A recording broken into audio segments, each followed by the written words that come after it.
ಯಾರಿಗೆ ಹೇಳೋದೇನು ರೈತರನ್ನು ಕುರಿಗಳನ್ನು ಕಂಬಿಟ್ಟಿದಾರ ಅವರು? ಎಲ್ಲ ಅರ್ಥ ಆಗುತ್ತೆ ಸ್ವಾಮಿ ನಿಮ್ಮ ನಾಟಕ. ಅವ್ರಿಗೆ ಒಂದೇ ಉದ್ದೇಶ, ರೈತರ ಹಾಳಾಗೋಗ್ಲಿ ಭೂಮಿನ ಹಾಳಾಗೋಗ್ಲಿ, ಅವರು ಕೋಟಿ ಕೋಟಿ ಹಣ ಮಾಡ್ಕೋಬೇಕಷ್ಟೇ ಅವ್ರದ್ದು ಉದ್ದೇಶ, ಇನ್ನೇನಿಲ್ಲ. ನೀವೇನೇ ನಾಟಕ ಆಡಿದ್ರು ಏನೇ ಮಾಡಿದ್ರು ಏನು ತಿಪ್ಪರ್ಲಾಗ ಹಾಕಿದ್ರು ನಾವು 25ನೇ ತಾರೀಕು ಏನು ದೇವನಹಳ್ಳಿ ಚಲೋ ಅಂತ ಹೇಳ್ಬಿಟ್ಟು ಕಾರ್ಯಕ್ರಮ ಇಡೀ ರಾಜ್ಯಾದ್ಯಂತ ರೈತ ಸಂಘಟನೆಗಳು, ದಲಿತ ಸಂಘಟನೆಗಳು, ಕಾರ್ಮಿಕ ಸಂಘಟನೆಗಳು, ಎಲ್ಲ ಸಂಘಟನೆ ಮುಖಂಡರುಗಳು, ಎಲ್ಲ ಹೋರಾಟಗಾರರು ಮತ್ತು ಪ್ರಜ್ಞಾವಂತ ರೈತ ಪರವಾಗಿರ್ತಕ್ಕಂಥ ಪ್ರಜ್ಞಾವಂತರು, ವಿದ್ಯಾವಂತರು, ಕಾಲೇಜು ವಿದ್ಯಾರ್ಥಿಗಳು ಸಹಸ್ರ ಸಂಖ್ಯೆಯಲ್ಲಿ ನಮ್ಮ ಬೆನ್ನೆಲುಬಿಗೆ ನಿಂತಿದ್ದಾರೆ. ನಾವು ಈ ಹೋರಾಟದಲ್ಲಿ ಗೆದ್ದೇ ಗೆಲ್ತೀವಿ.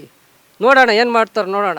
ಈ ಮಧ್ಯೆ ಪೊಲೀಸರು ನಮಗೆ ಧಮಕಿ ನೋಟಿಸ್ ಕೊಟ್ಟು, ನೀವು ದೇವನಹಳ್ಳಿಯಲ್ಲಿ ಹೋರಾಟ ಮಾಡೋದಕ್ಕೆ ಅನುಮತಿ ಇಲ್ಲ, ನೀವು ಮಾಡಬಾರ್ದು, ಬಂದರೆ ನಿಮ್ಮನ್ನು ಅರೆಸ್ಟ್ ಮಾಡ್ತೀವಿ ಅಂತೇಳಿ ಸುಮಾರು 40-50 ಜನ ರೈತರಿಗೆ ಹಳ್ಳಿಗಳಲ್ಲಿ ನೋಟಿಸ್ ಕೊಟ್ಟು ಭಯಾಡಿಸೋಂಥ ಕೆಲಸ ಮಾಡ್ತಾ ಇದ್ದಾರೆ.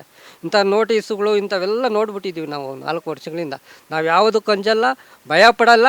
ನಮ್ಗೆ ಈ ಮುಖ್ಯ ಉದ್ದೇಶ ಏನು, ನಮ್ಮ ಭೂಮಿ ನಮ್ಗೆ ಉಳಿಬೇಕಷ್ಟೇ.